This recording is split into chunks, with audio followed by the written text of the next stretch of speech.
touch of hands so kind and tender. They're leading me in paths that I must trod. I'll have no fear when Jesus walks beside me, for I'm sheltered in the arms of God. So let the storms rage high, the dark clouds rise, they won't worry me, for I'm sheltered safe within the arms of God.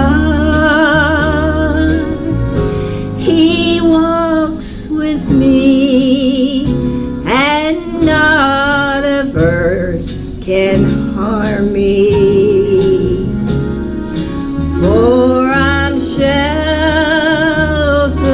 in the arms of God.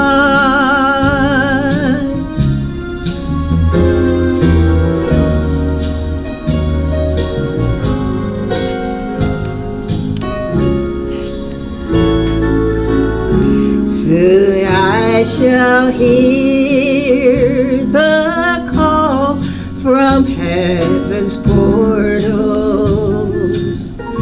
Come home, my child, it's the last mile you must try. I'll fall asleep and wake in God's new kingdom, sheltered safe within the arms of God. So let the storms rage high, the dark clouds rise, they won't worry me, for I'm sheltered safe within the arms of God. He walks with me, and not of earth can harm me, for I'm sheltered in the arms of God. For I'm sheltered in the arms of God.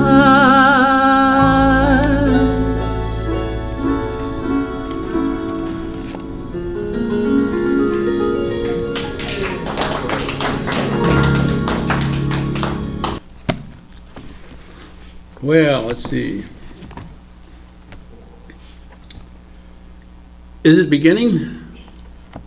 The head of the EU recently stated, we need a strong, independent Europe now. Now, from their standpoint, you would have to ask, what took so long? 4 years of war in Ukraine, you would have thought they would have started doing something 4 years ago instead of just waiting for America and NATO to do something. But of course, for us, it means the beast is rising. I've been noticing something that, for me, it seems to be like a model or a type of a blueprint for the beast to follow or to build on. Who is the most talked about person in the world right now? President Trump. And some of the things that he is doing seem to be a type of what the beast is going to do. It's like he's laying a blueprint for him. There are people who actually believe that the president is the beast And New York City is Babylon. If you haven't heard that one, it's out there. Now, we would call that ridiculous because we know that the beast rises in Europe. So we're going to begin by pointing that out in Daniel chapter 2. And I'm not going to read all this stuff, but just certain verses. So Daniel chapter 2, verse 31, it says, "You, O king, were watching, and behold, a great image. This great image, whose splendor was excellent, stood before you, and its form was awesome. This image's head was of fine gold, its chest and arms of silver, its belly and thighs of bronze, its legs of iron, its feet partly of iron and partly of clay." And down in verse 37, he says, "You, O king, are a king of kings, for the God of heaven has given you a kingdom, power, strength, and glory. And wherever the children of men dwell, or the beasts of the field and the birds of heaven, he has given them into your hand, and has made you ruler over them all. You are this head of gold. But after you shall arise another kingdom inferior to yours, then another, a third kingdom of bronze, which shall rule over all the earth. And the fourth kingdom shall be as strong as iron, inasmuch as iron breaks in pieces and shatters everything. And like iron that crushes, that kingdom will break in pieces and crush all the others." So we have four kingdoms. The fourth one is iron and crushes all the others. Verse 41, "Whereas you saw the feet and toes, partly of potter's clay and partly of iron, the kingdom shall be divided. Yet the strength of the iron shall be in it, just as you saw the iron mixed with ceramic clay. And as the toes of the feet were partly of iron and partly of clay, so the kingdom shall be partly strong and partly fragile. And as you saw iron mixed with ceramic clay, they will mingle with the seed of men, but they will not adhere to one another, just as iron does not mix with clay. So at the end of this kingdom, there are toes, 10 toes. Verse 44, "And in the days of these kings, the God of heaven will set up a kingdom which shall never be destroyed, and the kingdom shall not be left to other people. It shall break in pieces and consume all these kingdoms, and it shall stand forever." So the 10 toes are 10 kings at the return of Christ. And since all these kingdoms shall be broken and consumed, then they were all part of the final kingdom, or Rome has embodied them all. "And as much as you saw that the stone was cut out of the mountain without hands, and that it broke in pieces the iron, the bronze, the clay, the silver, and the gold, the great God has made known to the king what will come to pass after this. The dream is certain, and the interpretation is sure." So then we go over to Daniel chapter 5. And verse 26. And of course, this is the handwriting on the wall. Verse 26, he says, "This is the interpretation of each word. Many, which God has numbered your kingdom and finished it. Tekel, you have been weighed in the balances and found wanting. Paris, your kingdom has been divided and given to the Medes and Persians." Then Belshazzar gave the command, and they clothed Daniel with purple and put a chain of gold around his neck, and made a proclamation concerning him that he should be the third ruler in the kingdom. That very night Belshazzar, king of the Chaldeans, was slain, and Darius the Mede received the kingdom, being about 62 years old. So the king of Babylon was taken over the kingdom of Babylon was taken over by the Medes and Persians. So then we go to Daniel chapter 7.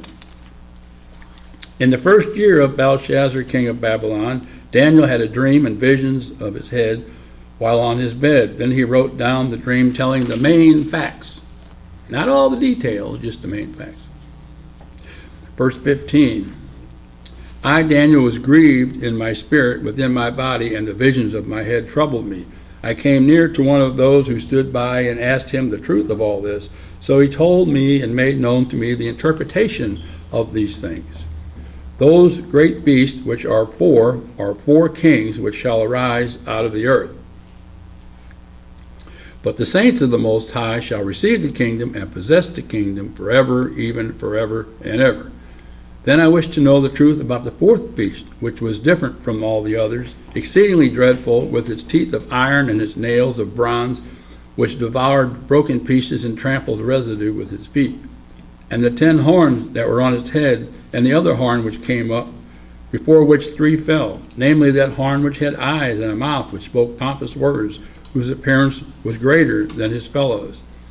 I was watching, and the same horn was making war against the saints and prevailing against them, until the Ancient of Days came, and a judgment was made in favor of the saints of the Most High, and the time came for the saints to possess the kingdom. So in this vision, Daniel sees 4 beasts instead of a great image of 4 kingdoms. Each beast represents a kingdom, and the fourth one is once again iron and crushes with its feet. As he says in verse 7, after this I saw in the night visions, and behold, a fourth beast, dreadful and terrible, exceedingly strong. It had huge iron teeth. It was devouring, breaking in pieces, and trampling the residue with its feet. It was different from all the beasts that were before it, and it had 10 horns.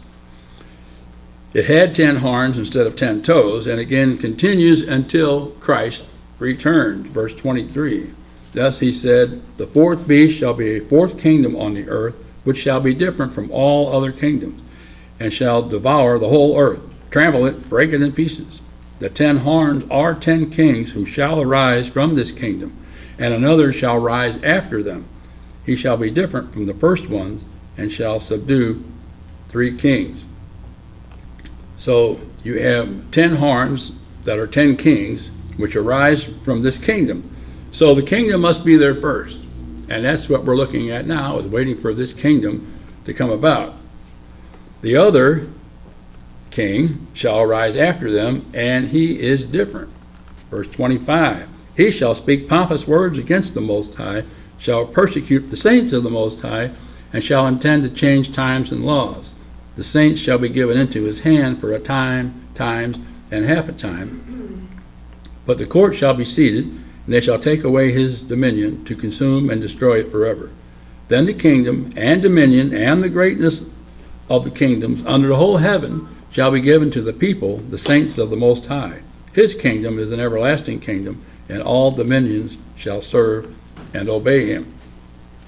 So again, he reigns until Christ returns. So we know the first kingdom was Babylon, and the second was Medo-Persia. Daniel chapter 8 and verse 20, the ram which you saw having the 2 horns, they are the kings of Media and Persia. And the male goat is the kingdom of Greece. The large horn that is between its eyes is the first king. As for the broken horn and the 4 that stood up in his place, 4 kingdoms shall arise out of that nation, but not with its power. So after the Media-Persia was the Grecian Empire, which split into 4 at the death of Alexander the Great. And if you know your history, you know that the next empire was Rome. And if you don't, then we will let the New Testament tell us. The time between the testaments is when Rome took world control from Greece. And I'm going to read just a few verses of that in 1 Maccabees. Let me get my glasses.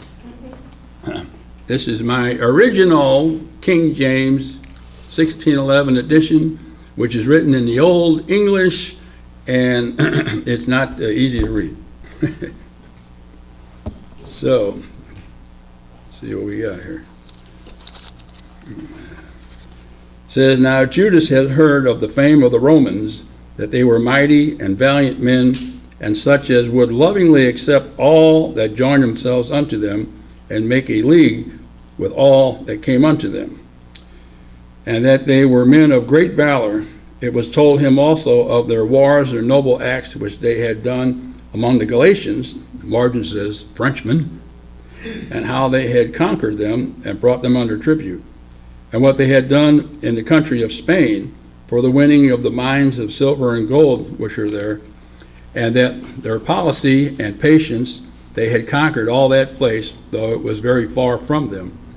And the kings also that came against them from the uttermost part of the earth, till they had discomforted them, and given them a great overthrow, so that the rest did give them tribute every year. Besides this, how they had discomforted in battle Philip and Perseus, king of the Sidonians, which says Macedonians, with others that lift up themselves against them, and how had overcome them.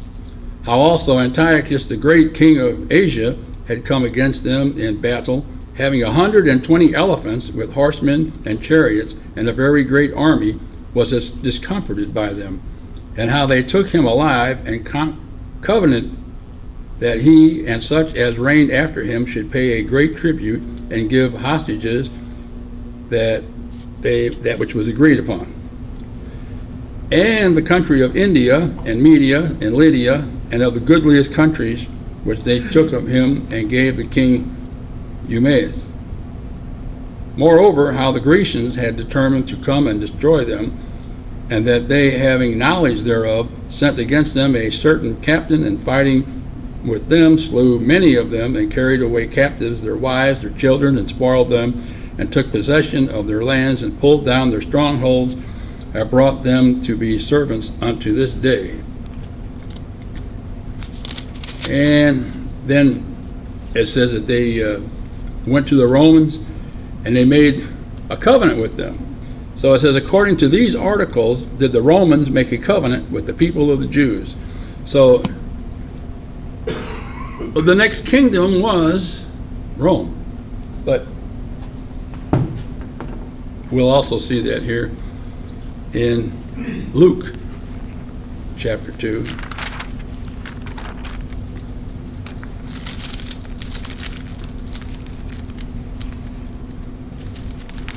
Luke chapter 2 and verse 1. It says, and it came to pass in those days that a decree went out from Caesar Augustus that all the world should be registered. Well, who were the Caesars? We know those were the Roman rulers. Luke chapter 3 and verse 1. And in the 15th year of the reign of Tiberius Caesar, Pontius Pilate being governor of Judea, so we all know that Pontius Pilate was the Roman governor over that area. And then in Luke chapter 23, Luke chapter 23 and verse 2, and they began to accuse him, saying, we found this man perverting the nation and forbidding to pay taxes to Caesar, saying that he himself is Christ a king. So who do you pay taxes to? Caesar, Rome. John chapter 19.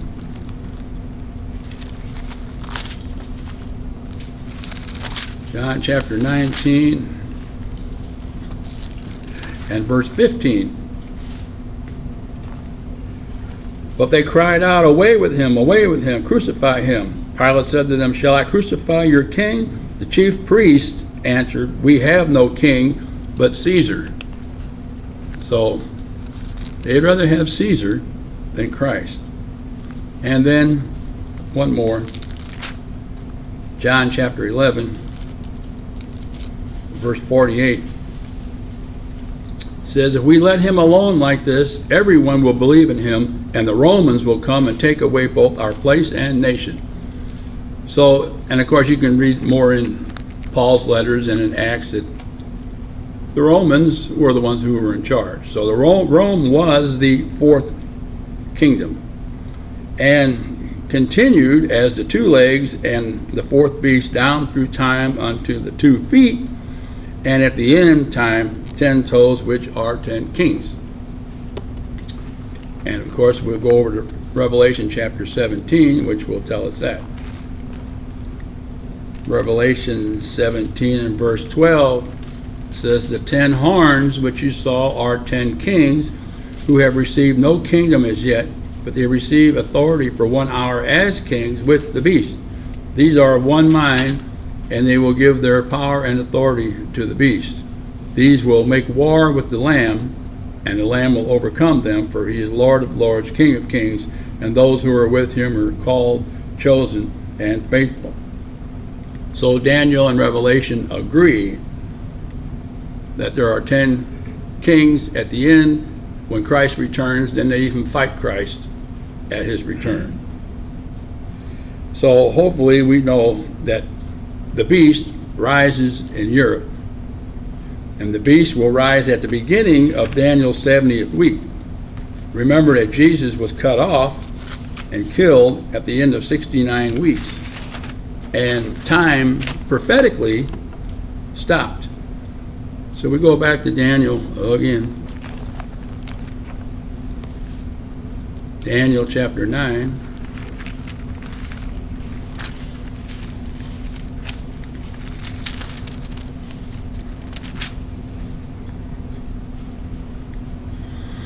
And verse 25, he says, "Know therefore and understand that from the going forth of the command to restore and build Jerusalem until Messiah the Prince, there shall be 7 weeks and 62 weeks. The street shall be built again, and the wall, even in troublesome times. And after the 62 weeks, Messiah shall be cut off, but not for himself."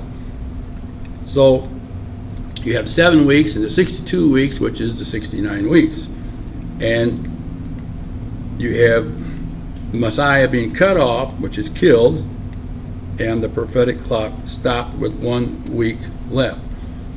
And of course, this is the command that was given to restore, rebuild Jerusalem, not the temple, which is in Nehemiah chapter 2 and verse 1, which is interesting because it says it was in the month of Nisan.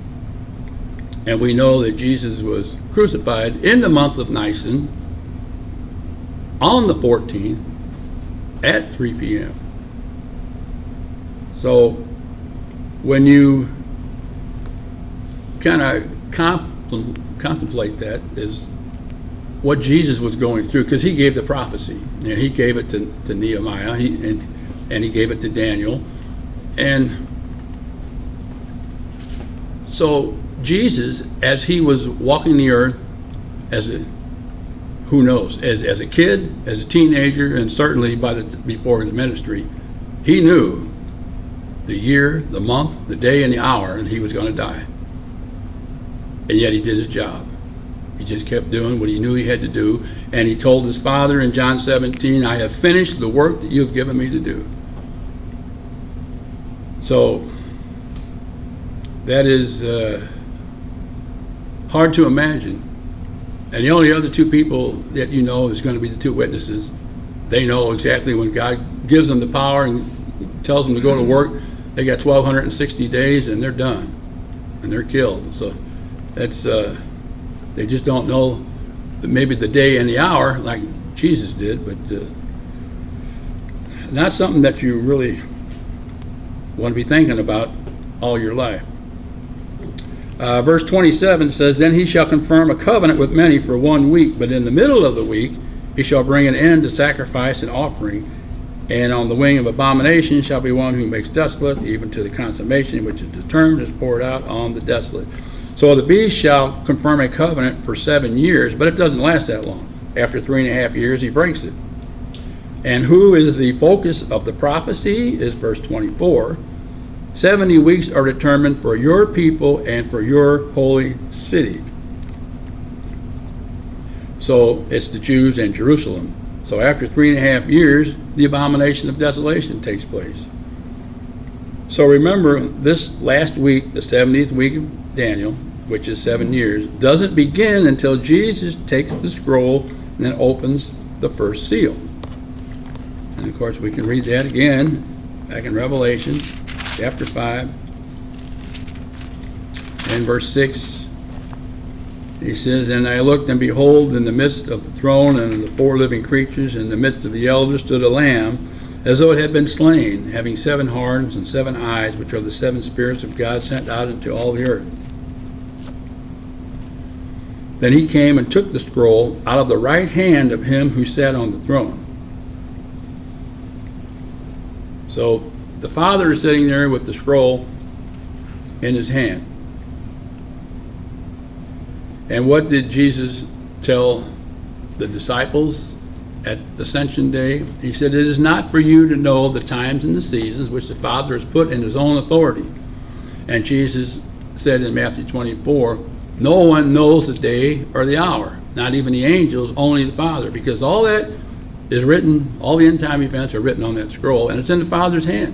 Nobody knows when he's going to hold out that scroll, and Jesus is going to take it out of his hand and open the first seal when it all begins. In chapter 6, verse 1, he says, "Now I saw when the Lamb opened one of the seals, and I heard one of the four living creatures saying with a voice like thunder, 'Come and see.' And I looked, and behold, a white horse. He who sat on it had a bow, and a crown was given to him, and he went out conquering and to conquer." So when Jesus opens the first seal, the beast comes to power, and he goes forth conquering and to conquer. That takes us back to Daniel 11. Daniel 11:40 tells us it's the time of the end. Verse 41 tells us, "He shall also enter the glorious land, and many countries shall be overthrown. But these shall escape from his hand, Edom, Moab, and the prominent people of Ammon." So who did he make a treaty with? The glorious land. And he's going to enter the glorious land. "He shall stretch out his hand against the countries, and the land of Egypt shall not escape. He shall have power over the treasures of gold and silver, over all the precious things of Egypt. The Libyans, Ethiopians shall follow at his heels. But news from the east and the north shall trouble him. Therefore he shall go out with great fury to destroy and annihilate many. And he shall plant the tents of his palace between the seas and the glorious holy mountain. Yet he shall come to his end, and no one will help him." So for the first 3.5 years, the beast will go out conquering. And when he plants himself in the holy mountain, he enters the temple, becoming the abomination of desolation, and the great tribulation begins in the next verse. So, what are the parallels, the models that I'm seeing? Well, the first thing the beast does is to make a treaty with the Jewish nation, Daniel's people. What has the president been doing? Making peace deals all over the world, trying to stop wars. Most notably the one between Israel and Hamas, which has been in the news with this, what's it called, Board of Peace, that he's getting all these nations together to try and make sure that this thing works, which of course we know from prophecy it's not going to work.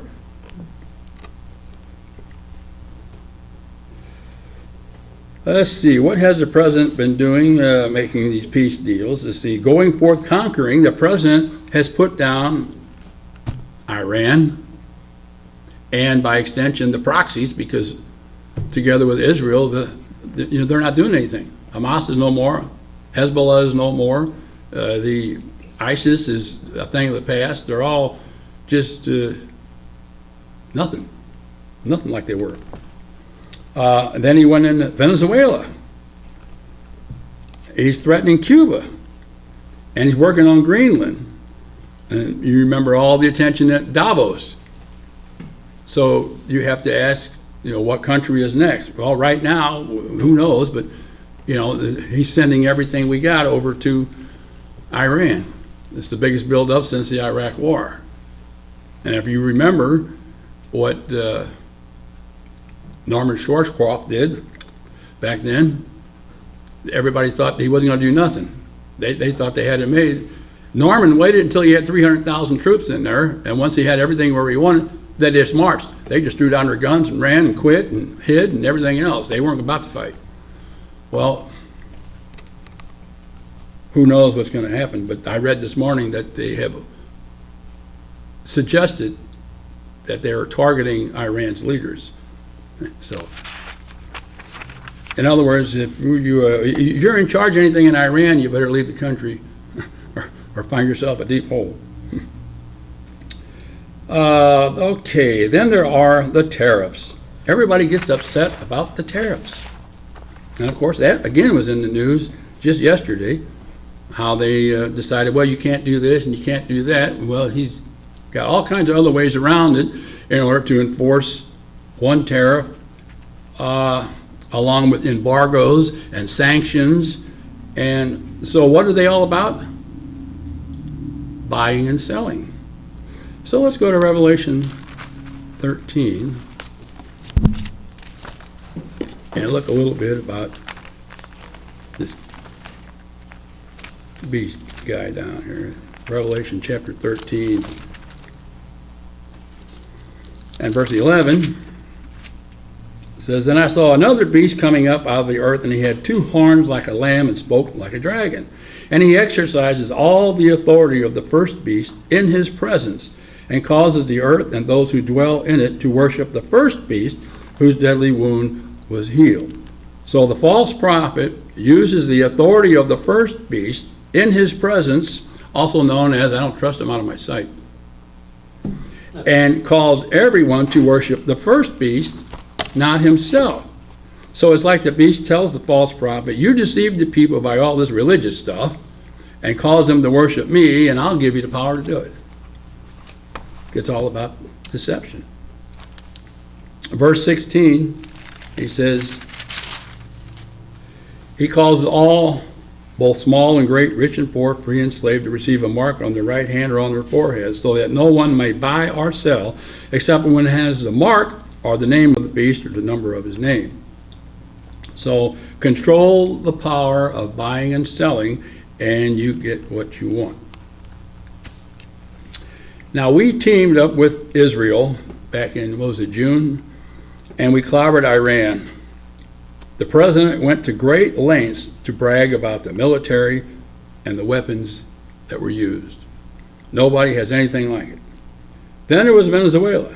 We went right in and captured the leader and took him out of his country and brought him back to the United States. Again, praising the military and the weapons and the great discombobulator.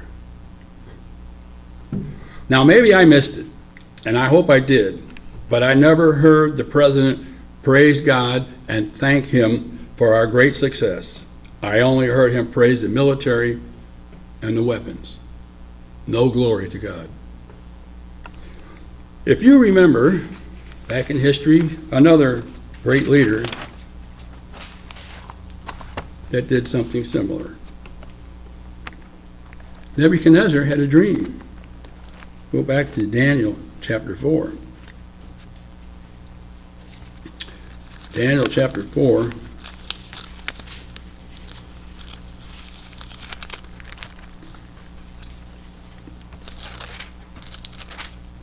And verse 28. He's already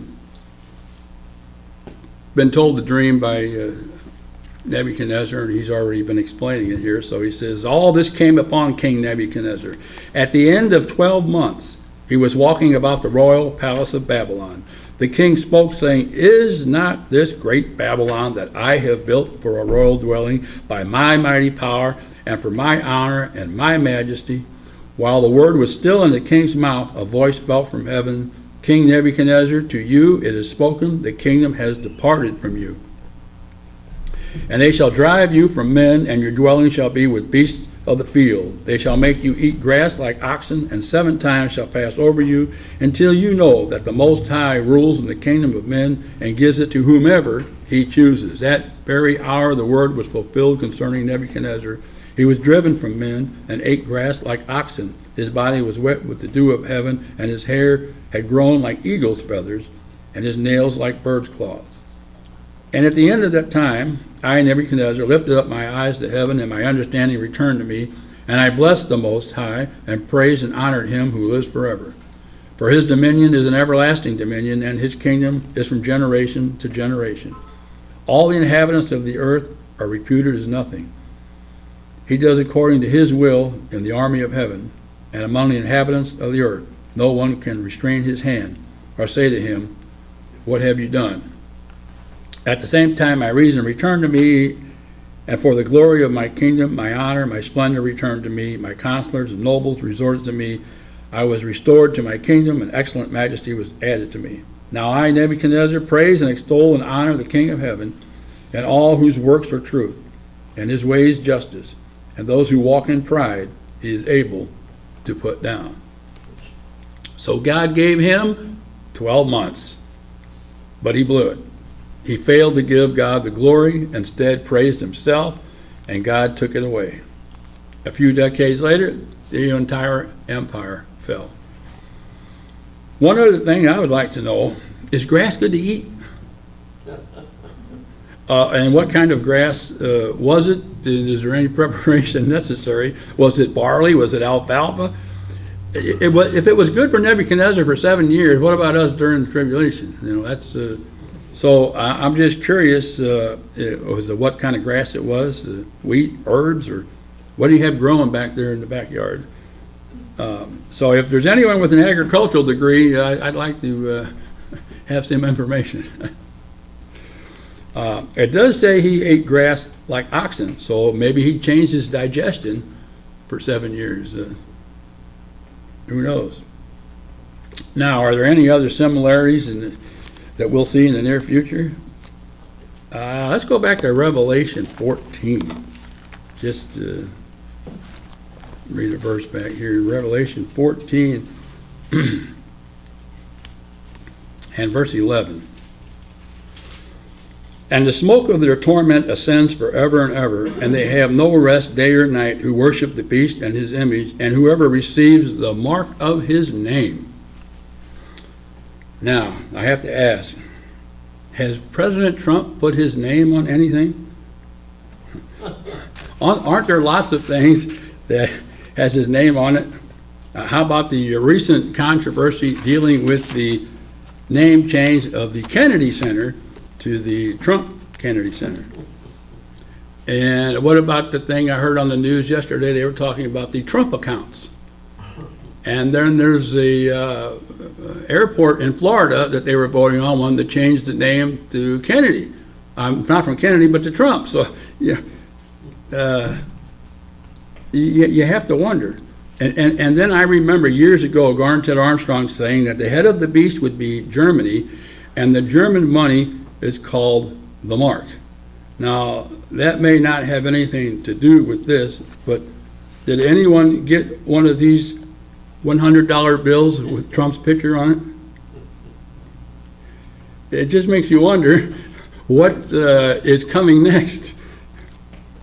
I mean, after all, when you think about it, all the presidents on the bills are presidents, except for Benjamin Franklin. So maybe he's thinking about replacing him with himself. I'm just saying.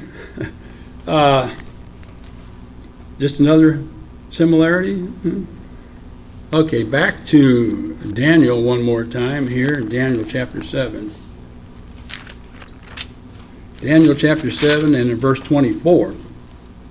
It says, the 10 horns are 10 kings who shall arise from this kingdom, and another shall rise after them.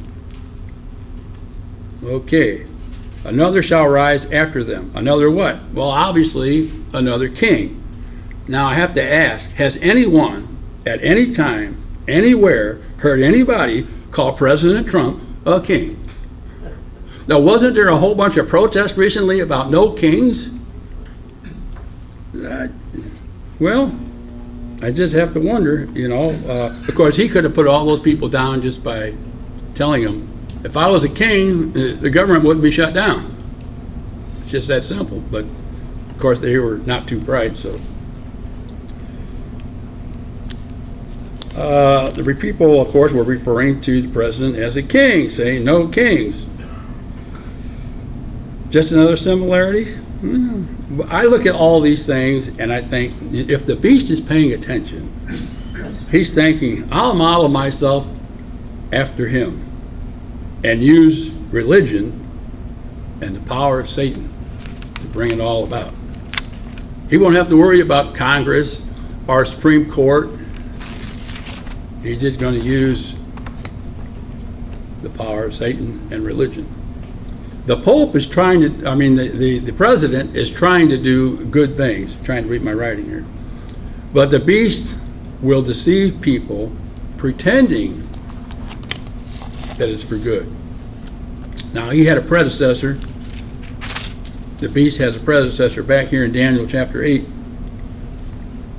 and verse 23. Says, and in the latter time of their kingdom, when the transgressors have reached their fullness, a king shall arise having fierce features, who understands sinister schemes.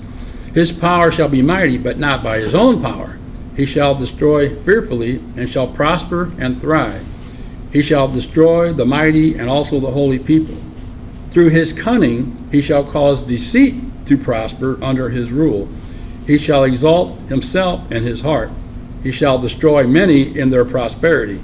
He shall even rise against the prince of princes, but he shall be broken without human means. So there's a type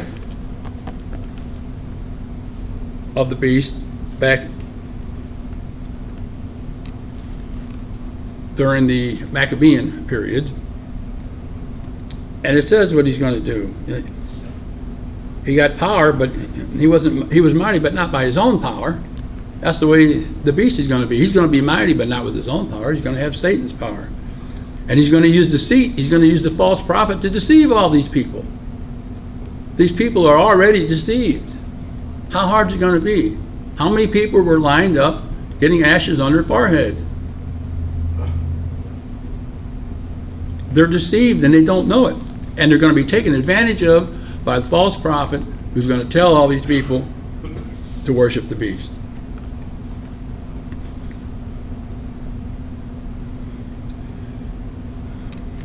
Well, we're only in the beginning of the president's second year. He's got 35 months to go. What other similarities will we see? Now, you don't think that the beast opponents will have beast derangement syndrome, do you?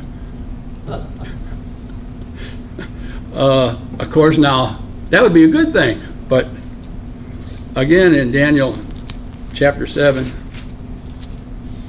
and in verse 24, it says, another shall rise after them, and he shall be different from the first ones, and shall subdue 3 kings.